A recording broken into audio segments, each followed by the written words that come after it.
هو حضرتك الفلوس دي بتاعتك؟ ها؟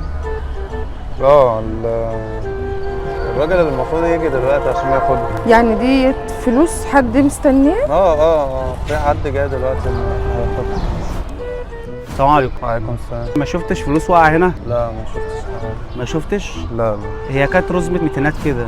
لا ما شفتهاش. ده فلوس العمليه بتاعت مامتي ومتهيألي وقعت مني في الحته دي. روح اسأل كده أي محل، ممكن يكون حد لقاها وسابها قدام. تفتكر يعني حد لقاها وامين وهيرجعها؟ ممكن حد ابن حلال كده يكون لقاها وسابها في أي محل. طب انت سايب التليفون بتاعك كده ليه؟ خلي بالك لحد ياخده. معلش نسيته جنبي. خلي بالك منه عشان ولاد الحرام كتير. اه انت عارف ولاد الحرام بقى لو وقع في ايدهم حاجه زي كده مش هيرجعوها. هو في ايدي اهو. خلاص ماشي. السلام عليكم. عليكم السلام.